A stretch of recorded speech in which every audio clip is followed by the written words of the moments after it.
Welcome to Silvicast, the podcast about all things silviculture. My name is Greg Edge. And I'm Brad Hutnick. And we are both silviculturists with the Wisconsin DNR Division of Forestry and your hosts for today's show. Skill, patience, delivery. Brad, are you still using that Dr. Ralph Nyland action figure? Giddy up, and I made some improvements. Now, oh, no. Wait. You might recall you just clip Dr. Nyland onto your cruising vest, and anytime you find yourself in a stand where you need just some good silvicultural advice, you just pull the string. I recall. Yep. Okay, pull the string. Well, once a run, always a run. Man, I was hoping that thing would not make another appearance, but I guess I'll bite, Brad. What improvements have you made? All right. Well, first, you may recall I did make this thing a little more heavy duty. So we put a carabiner on here, so that should hold it in place.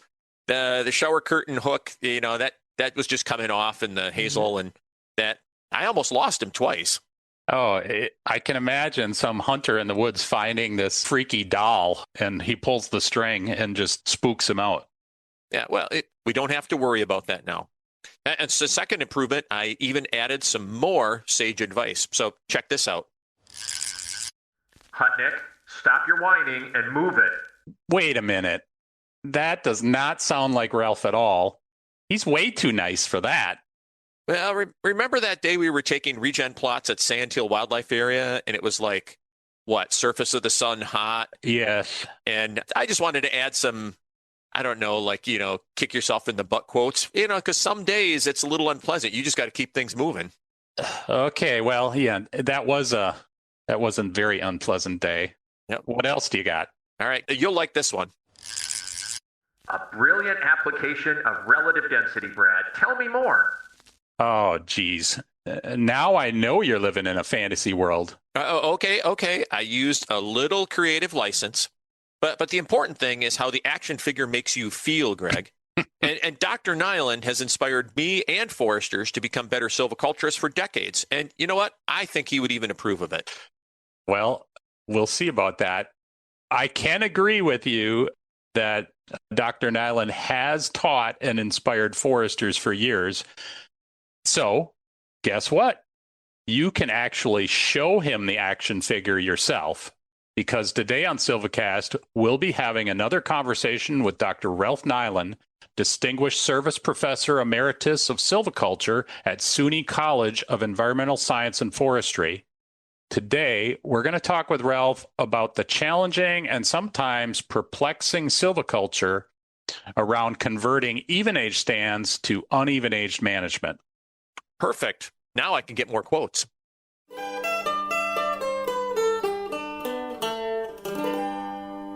This season of Silvicast is brought to you by the Nelson Paint Company, McCoy Construction and Forestry, and the Family Forest Carbon Program. You make the Silvicast world go round, so thank you.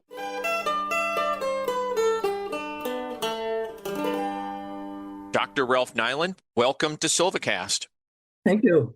For those out there who are still working through your Silvicast episodes, Ralph, you've been on before, and we had a great conversation at that point. Today, we're going to talk about something different, but I got to tell everyone in the audience, this is for the rest of the silviculture nerds out there. Ralph, when you were in Wisconsin back in 2018, you spoke at our Wisconsin SAF meeting. Yes. And of course, as a proper silviculture nerd, I brought my copy of Silviculture Concepts and Applications, 3rd edition, for you to sign. And I love the inscription you put in there because I think it applies to some of the stuff we're going to be talking today. It's censored now. Be careful. Yep. You said, with best wishes for the future and for many interesting challenges. And to me, that's what good forestry is, really looking forward to the challenges that we find. So today, and Greg, it made me think of what we're going to be talking about today, which is this whole concept of converting even age stands to uneven age stands. And you've had a long history of working with this. I have. I started with that paper some years ago, and then I've been following a couple stands where accidentally people have been doing a conversion, but we need to make it more deliberate. Yeah. Yeah, and actually this week, Brad and I were up at the Argonne Experimental Forest, which was kind of formed to look at those second growth even age northern hardwood stands we have here in the Lake States and study that. And so we had quite a few conversations about conversion of that even age condition to an uneven age condition. So we thought, oh, having a conversation with Ralph would be a great topic in this area.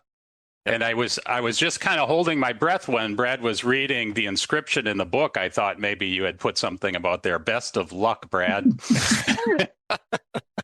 No, that was my college professors, Greg. At the end of college, they're like, "I hope you get a job." Yeah. I hope you stay employed. Yeah. So Ralph, it seems like we're talking about this, and Greg, I know you and we've been having conversations about conversion for a while. Mm-hmm. I don't know if it's maybe the thing, but it seems like we're talking more about the concept. Based on your perspective, because you've been working with this for quite some time, Ralph, what do you think is driving this? Well, I think back to my time in working with non-industrial private owners who had limited acreage. Yeah. And they just didn't want to use a even age regeneration method, thinking it might be ecologically destructive, at least based on everything that's said about it. They don't want to see that abrupt change in conditions that would follow either clear cutting or shelterwood method.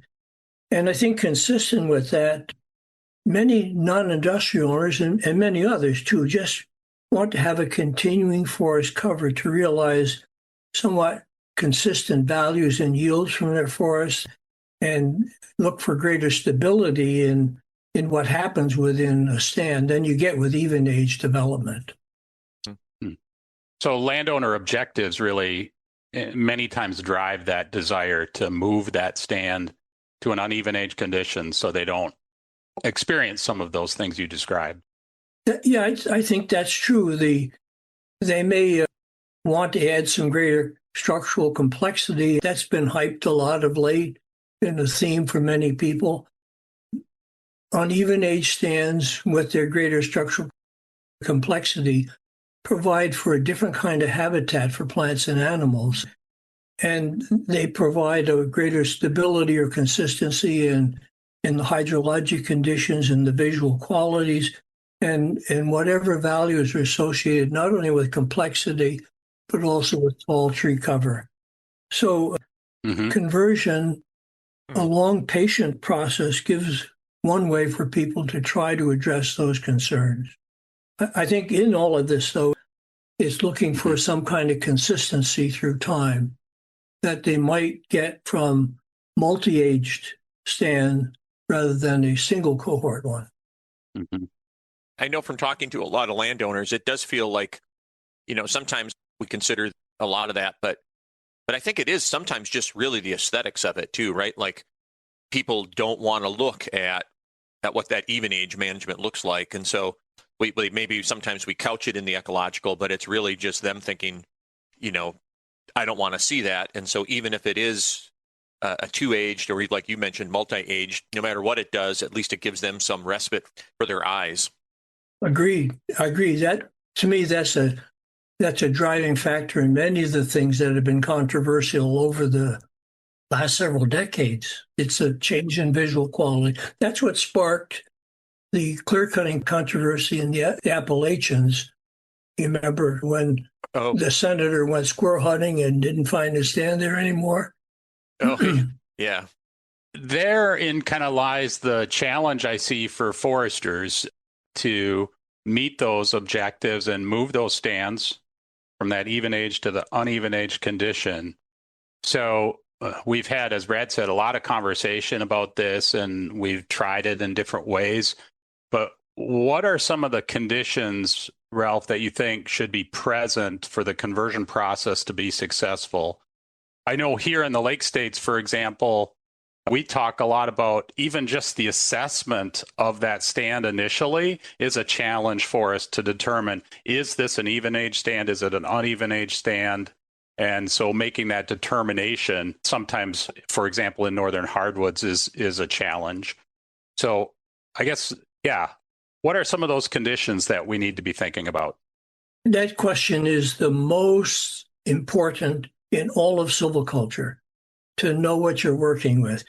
In even age stands and uneven age stands with a important component of shade tolerant species, like sugar maple and beech and northern hardwoods. The small trees of short heights and even age stands, they are there because they grew poorly, not because they're young. And you see this apparent structural characteristics where the shortest trees, the overtopped ones, are in the understory. And then you get an elevated canopy with intermediates, codominants, and dominants above that. But as you start looking at those trees in even age stand, you'll find that the overtopped trees may have only about a 10% live crown ratio. The intermediates may be 15%. The codominants 20, maybe 25%, and the dominants really only 25 to 30%. So there's a limited length of crown on all those trees, and there's a tight upper canopy, a lot of crowding within that canopy, and slow growth.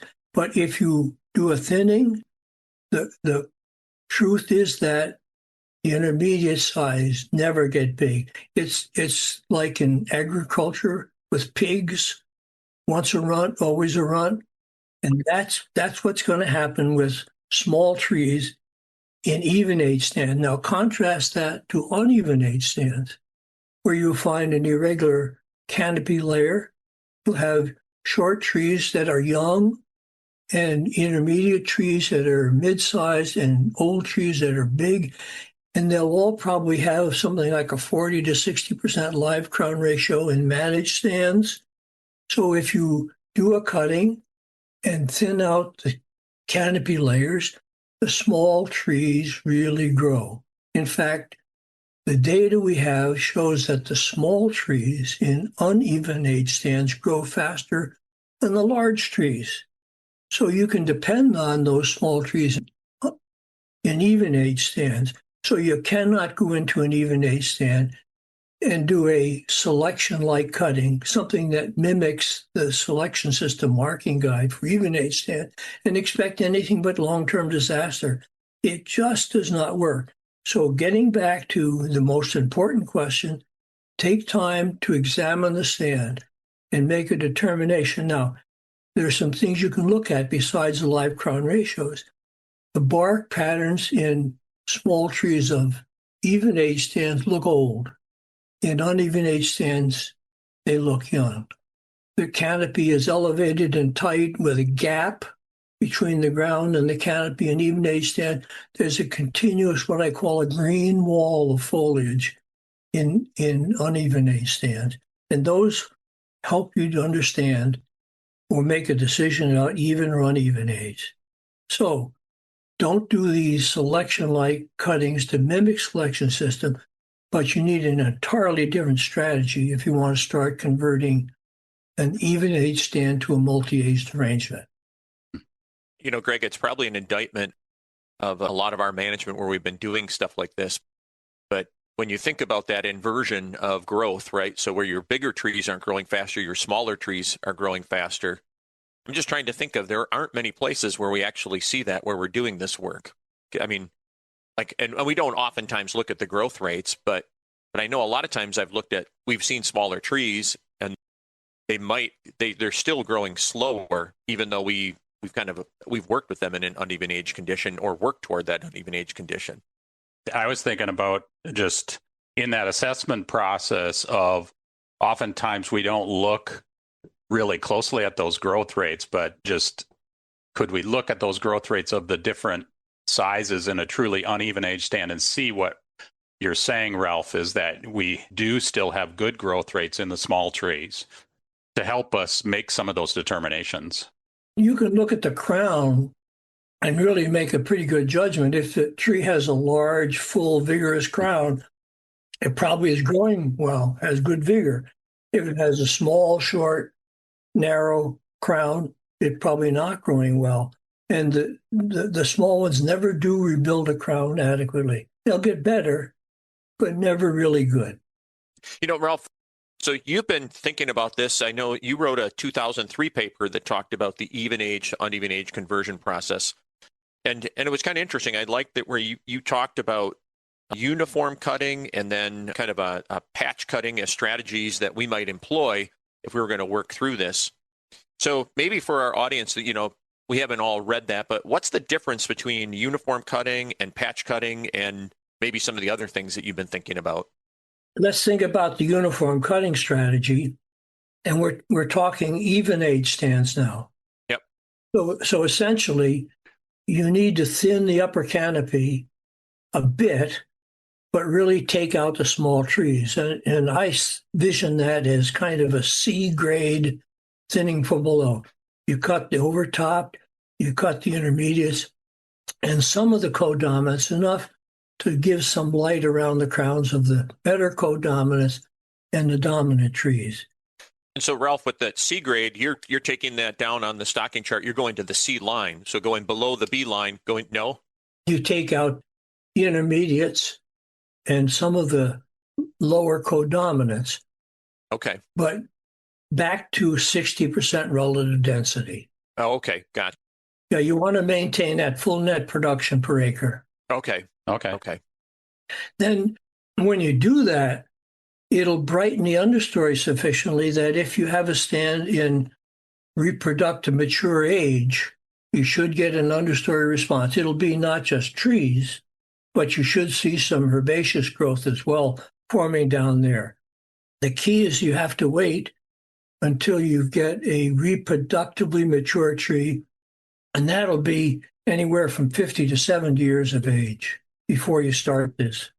It also means that you can't have serious herbivory, the deer problem, the moose problem, snowshoe hare, but also understory interference. If you've got interfering shrubs or herbaceous plants or understory beech, for example, you need to do something about that as the first step. Then let the stand develop. We found that we would even get a component of shade intermediate trees in this stand after the first cut.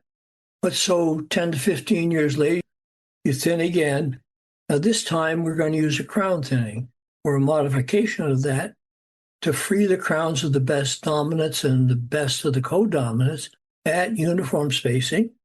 That will help to maintain tree vigor in the stand. It'll brighten the understory again. And with reproductively mature trees in the overstory, we should get another cohort forming, the second cohort in that stand.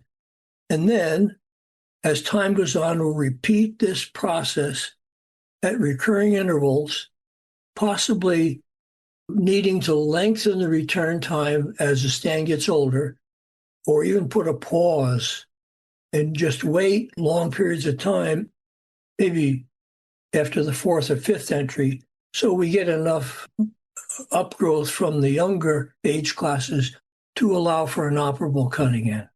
That would be the overall strategy for the single tree process. It almost sounds like a uniform shelter wood in a way, but you're just extending that overstory longer. Yes, it's a reserve shelter would keep only a low density of seed trees and maintain them for a few decades and then remove them. But we're doing something here that's, I guess, mimicking that process, but gradually building from the bottom up a series of age. And this is going to take time, several decades. So that's like what you described as the uniform system, which kind of leads you then to we could take a look at selection. But what about, you mentioned a patch approach as well, or patch cutting? Right. This would move you towards eventual application of group selection system. But it's also like the uniform cutting, you could potentially balance the age classes this way. So what I would do is I would thin from below again to 60% relative density for most of the stand, and that will brighten conditions inside the patch and facilitate potentials for regeneration of mid-tolerant species if you have a seed source. And it also will, because of the brighter conditions, at least in the center of those patches that the new cohort will grow more rapidly than they would under the partial shade of the other strategy. Then perhaps 10 to 15 years later, you make a second entry, and this time do a crown thinning and add some new patches at the same rate, no more than 2 per 3 acres. That helps to maintain tree vigor, promote understory development. So you do this through repeated time, and you collectively begin building up cohorts from the bottom up to eventually get a multi-aged stand. I think, though, that as with single tree cutting, after maybe 4, possibly 5 entries, we may need to put a pause in here to wait for sufficient growth to support another treatment, either for the thinning or for the patch cutting. Brad, that method sounds a lot like what came out of the Argonne in what we call here for our northern hardwoods our even to uneven age conversion process. And that's essentially just what you described, Ralph. It's creating, well, we call them gaps, but openings of about that size frame, and then essentially thinning the rest of the matrix of the stand, and then kind of starting to try to build those new age classes in there. That's interesting, though, like thinking about what you said, too, is we may need a pause in that system to allow just those new age classes to develop more and become more operable. And that's something that we don't often talk about. I don't know if we're there yet, in terms of... Well, no one has been there yet. So we're trying to use what we have in our brains to anticipate. We have to be adaptive and ready to adjust.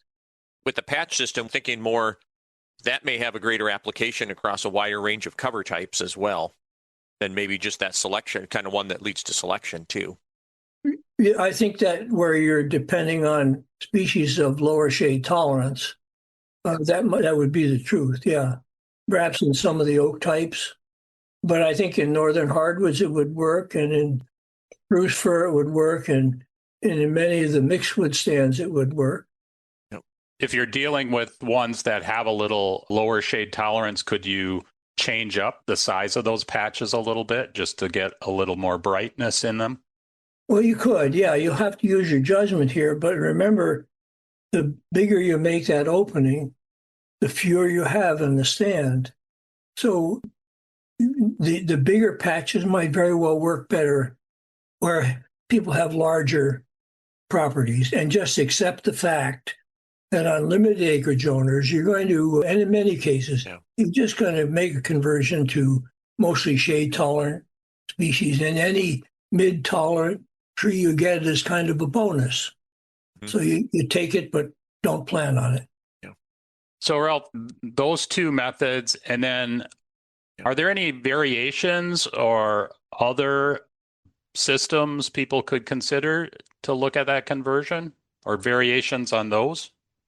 Yes, certainly. And some of these things have emerged as people talk about this, what they're often calling ecological silviculture, trying to mimic what people have proposed are the dynamics of the pre-settlement forest, the forest before Europeans immigrated to North America, which seemed to call for large patch cuttings. So there's a couple different ways we could do that. One, it would be what I'll call dispersed patch cutting without thinning. So you'd simply locate patches across the stand randomly or in some systematic way, and then not thin between the patches.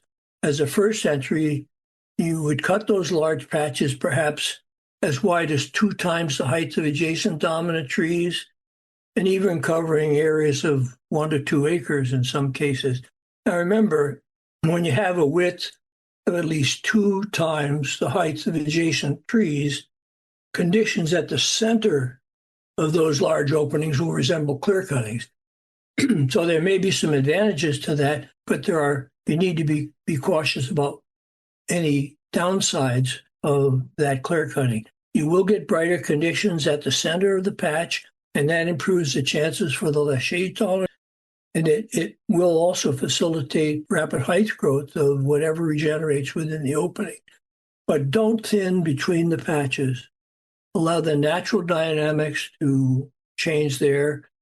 through time, the trees will decline in vigor, and that's a downside of this. And some trees will likely deteriorate and die to the point that they become useless. Or in the new interest in things like cavities and snags, they will become the future cavities and snags.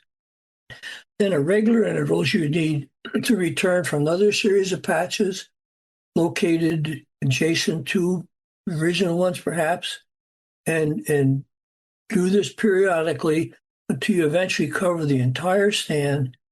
We might call that way to get to a multi-age range a progressive patch silviculture.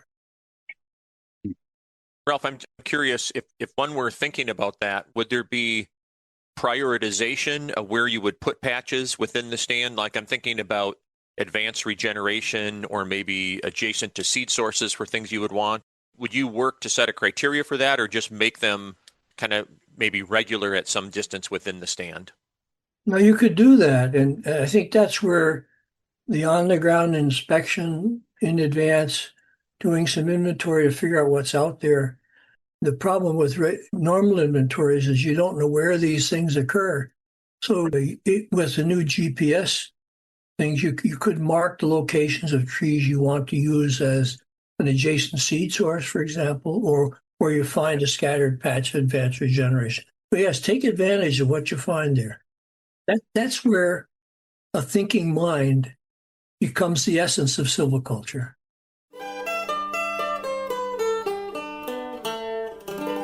Looking for continuing education credits? Check out the Silvicast webpage for more information. And now, back to our show. We've had a lot of conversation with foresters who like to establish those openings as a separate operation ahead of time, because then they can go through and assess where this stuff is spatially and put those openings in and get it to the right level that they want. Now, I think we could also think about a particular European strategy, Pimmelschlag. You've had Bob Seymour discuss this in a previous cast. Some people call this a regular shelterwood method. I'm not going to argue about the terminology, but you would start that process by cutting several large patches or openings dispersed at random or systematically, even covering as much as an acre or perhaps a little bit more per patch, and not thinning between those patches. Then at some preset interval, perhaps you would return for cutting a second set of patches around and adjacent to the original ones. So if you started by cutting maybe 5 or 6 patches out there dispersed around the stand, you'd come back and cut new patches adjacent to each of those 5 or 6 openings. And then that would create a second age class in the second cut patch. And you repeat this through time, each time expanding this cluster of patches, each time getting a new age class in the newly cut areas, until eventually you will have covered the whole stand and have a multi-age arrangement in clusters with several age classes per cluster, but each cluster being similar in their age arrangement. That's called Pimmelschlag. And again, I would refer people to the Silvicast by Bob Seymour. He also has a YouTube video that people can access to see an example on the ground. Yeah, right, Brad. We won't get into terminology debates around irregular shelterwood because we've had plenty. Oh, yeah. But both Bob's episode talks about that, and we also talked with Tony D'Amato about that as well. So, what I found really interesting and just kind of preparing for talking about things like that, and actually, Ralph, I found it in your book, is that sometimes I think we kind of skip past some of the terminology we already have. But when I was looking at group shelterwood, and you can correct me if I'm wrong here, but group shelter would essentially look like expanding gaps, but maybe with regularity. That's right. And in fact, that's another variation. It's an unusual variation that you could use. And I think it's one that people could consider. The difference here is that instead of coming back in a relatively short period of time to expand each gap, you extend the cutting interval So you have a longer wait between doing one cutting and the next. So you start by cutting a series of circular patches, if you want to call them that, through the stand in some sort of a pattern. Perhaps a grid works best here to facilitate the future development. And likely you'd have widths of about 1 times the heights of adjacent dominant trees. Then at pre-planned intervals, you come back and cut a concentric ring around each of the original groups. And usually this would happen after you see that regeneration is formed inside the original patch and along peripheries, underneath the edges of the uncut areas. So you would then cut this ring of trees around the original patches, and as time goes on, repeat that process so that each of the original patches gets larger and larger and larger, each surrounded by concentric rings of different age classes, until eventually everything coalesces into one big regenerated stand of these clusters of concentric rings of different age classes. It's a takeoff then on the group Shelterwood method. This is the one I call expanding gap. Mm-hmm. And I have to admit, Greg, I don't think I've seen that very much here in the Lake States or here in Wisconsin, but I know we're talking about stuff like that. I think we're talking about it more, and I think in some senses foresters have applied it, but not really necessarily named it as such.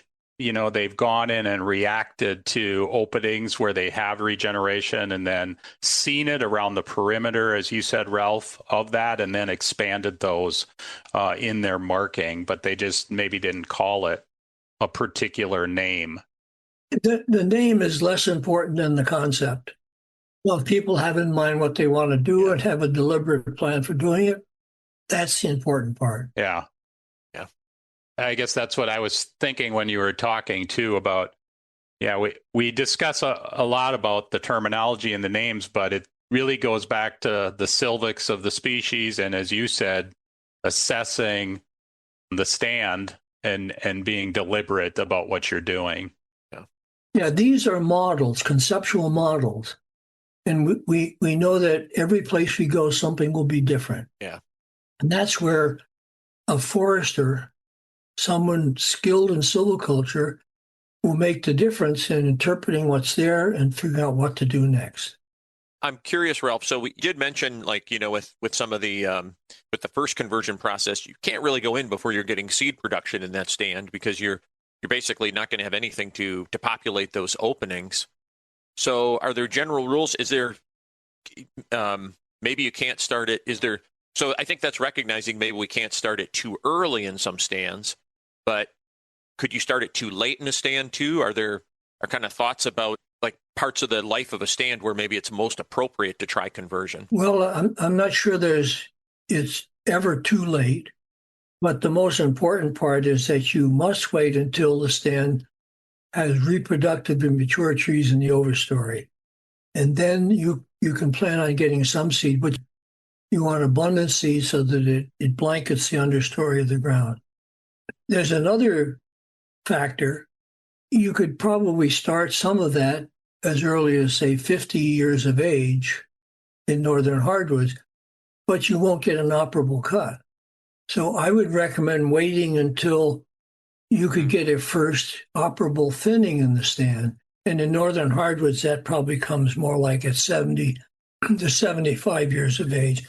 Here in New York, we could get 1.5 to 2,000 board feet international per acre out of such a treatment, along with 12 or 13 cords of pulpwood or fuel wood. And that would make it operable if you have that fuel wood market. Those are the constraints that I see. But as long as you have reproductively mature trees, you could go ahead and do this. Remember that at some point, sometime after 100 years, you'll begin to see openings form naturally in the canopy. It's the beginning of that gap phase dynamics that goes through what Mormon lichens called a transition period, that after maybe more than 250 and up to 200 years, you begin having something that we could call old growth. So I think certainly you could do this up to 100 or 120 years of age.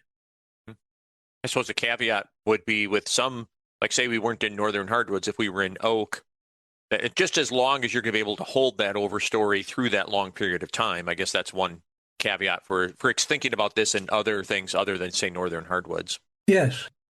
Yeah. And as long as the trees have sufficient vigor to produce good amounts of seed at regular intervals. Mm-hmm. And I think what you're saying too is when you get to those older stands, some of this starts to happen whether you try to or not, just because of that gap phase dynamics start to kick in. Yes, exactly. You may not get the species you want, but you will get tree regeneration at that time. Greg, that sounds like a familiar story that I've seen in a lot of places, that we'll get regeneration. We just may not get the target species that we were looking for when we use some of these systems. Yep, for sure. Thinking about this, Ralph, in a big picture, are there any downsides to thinking about this going from the converting even to uneven age? You know, I've talked to foresters who I think are a little leery because they're thinking about sacrificing volume and growth, or maybe they're going to sacrifice some species or things like that. Yeah, that's true. With no single entry may you recover high amounts of volume. It'll be limited because you have to be patient and petition the cut of that original age class. So it requires landowners who want to make the conversion to accept that fact. They're just not going to optimize or maximize volume production. We get less overall volume each time and less overall volume as a result of the conversion process. So they have to proceed with the decision that transforming a stand is the important objective, and they want to follow through with that. I think the slower growth, the rate of development of those younger age classes also feeds into that, in that it takes a long time for a tree to reach operable sizes. You know, it may be 75 or 80 years before you get anything that looks like saw timber. And your process you may have to go 100 or 120 years to complete the transformation. Thus, that's where the pause comes in. You may have to wait for stuff to grow up into operable sizes, and that results in a period with no volume production. From the non-market value, the hydrologic conditions, the habitats for plants, that I don't see the downsizes in that as much, except that you're going from this structurally simplistic condition to a structurally complex one through a series of steps. Yeah, I keep thinking about the amount of time it takes to do this in the multiple entries. That just also means you need to protect those new cohorts coming along each time you come in, right? And you have more opportunities to damage that in that process. Yeah, that's a key factor, particularly if you just use conventional logging and drop those big crowns down on top of younger ones. It can prove devastating. I've been pleasantly surprised in the last selection system treatment I applied. We were able to get the contractor to bring in a good-sized feller buncher, and they could grab onto even those 20-inch trees and lay them on the ground, so that we virtually found no logging damage at all. The contractor was diligent enough to develop appropriately wide, straight skid trails, and that reduced skidding damage. So I think this is possible with the new approaches for mechanized harvesting, but probably not as such with conventional chainsaw felling. I've seen where that was used, and it just devastates these younger age classes, smashes right down on them. And I think Bob Seymour mentioned too, the Acadian Femmelschlag system, the importance of those skid trails and thinking about how you're going to get wood out in those subsequent entries. But that's true with all silviculture. When you do thinning and even age stands, you plan your trails not just for now, but what will happen in the future. And it's absolutely critical in the selection system within even uneven age stands. Bob, what about the effects on species composition? Is there a downside to doing this conversion process? Yes, particularly in stands that have mixed species to start with. In northern hardwoods, perhaps a component of ash, cherry, yellow birch, you're likely to lose those species, even with patches of 1 times the height of adjacent trees. There will not be many of them. So you just have to accept a transformation that results in shade-tolerant composition. And if you get that occasional birch or ash or whatever, that's a bonus in the process. But accept the fact that this will bring a transformation to primarily a stand of shade-tolerant species. You know, as foresters, we go out, we do inventory, and I think we do practices, and then we kind of sometimes just wait, right? Like we're not necessarily monitoring what's happening out there over a longer period of time. It feels to me like monitoring and inventory are really critical to, especially conversion process. Well, all silviculture, and particularly here, you need to make a good inventory and before you start to know what's out there, to see how you're going to make adjustments. Then, after you've done your first treatment, I always find it helpful to go right back in and see what happened, because you get surprises every time. In the second entry, before that, you do a detailed inventory, make a new prescription, particularly important for the thinning part, but also deciding where to locate the next set of patches. So you need to confirm the status of what you created and plan the strategy for the next entry to a stand. It's absolutely necessary in any silviculture, and that includes a conversion process. I keep thinking about the time frame of this, and I know, Ralph, you mentioned a little bit about we have to be patient. We're looking at 4 or 5 entries, and I think about the lake states here, and sometimes we have not been patient. We've not waited for these stands to get to that condition, and so I don't know. It's not so much a question for you. It's just thinking about the long time frame of doing these types of processes. Well, that's true. But think about what forestry amounts to by its definition. It's this long-term process for sustaining values 7 generations into the future. Yeah, right. And we have the sustainable yield concept that doesn't get much attention these days. And it may be because of the short ownership of many non-industrial owners who have a tenure for 10 or 20 years at most. So and I think we just generally get impatient. We expect to push a button and the results come out in 50 or 60 seconds. So patience, long-term thinking, but that's the essence of forestry, isn't it?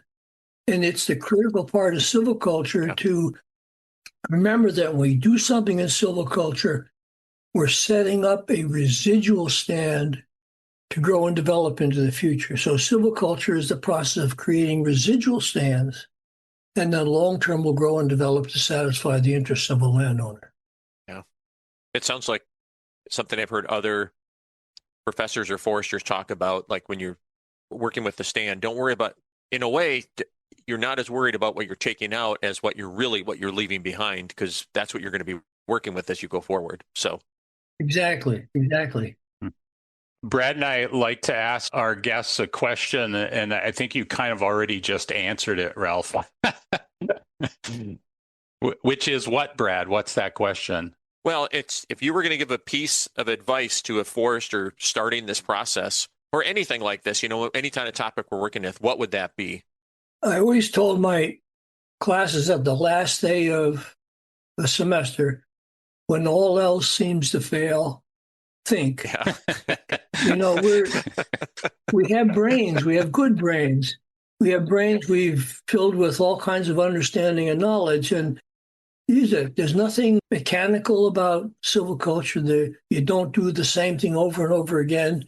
You make a prescription each time to fit the situation at hand and the needs of the landowner into the future. So when all else fails, think. I've been telling Brad that for years. I think I'm going to get a tattoo that says that, so I can just look at it every so often. He just doesn't seem to listen to me. So maybe. Yeah. No, you say, listen to me. And there's a difference between think and listen to me, Greg. So, yeah. Well, I think it kind of just emphasizes that there's so many variables in doing this process. And as you said, between stands, that's the fun part of it is, to me, is thinking, is trying to puzzle it out and to work out the best strategy. Agreed. That's what makes silviculture fun. Yep, exactly. Or as you said, Ralph, looking forward to the interesting challenges. Yes. So maybe it's just in the end here too. So thinking about conversion, we've been talking about this whole concept and then the different parts of that. So we talked about like maybe where this pressure is coming from, or maybe not pressure, but just the interest in what we're doing with it. Do you picture more of this happening over time, like this expanding and people doing more and more conversion in the future? It will take landowners with a commitment to the future. So that's the first step, to get more people who seem to be concerned about the future rather than the present. But I hope we'll never focus on only one thing. To satisfy that wonderful diverse array of landowner objectives out there, we need a variety of silvicultural methods. And so we need to keep all of them alive, all of them in our toolkit. So as we meet a situation and a set of concerns, we can dig into our tool bag and pull out the one that's going to be appropriate at that time and that place. Of them, conversion, one tool among many. Let's keep our tool bag as full as we can with as many different options as we can. Well said. Yep. Well, another really interesting conversation with you, Ralph. Like Brad and I so much appreciate talking with you about these topics. And so I just say thank you. You're welcome. This was fantastic. It's fun to do. Thank you. Thanks for having these Silviculture. Yeah, and we'll look forward to future conversations with, other projects coming up or other topics. We're going to bring you back in, Ralph. Sounds good. For sure. I'm here. Take care. Bye.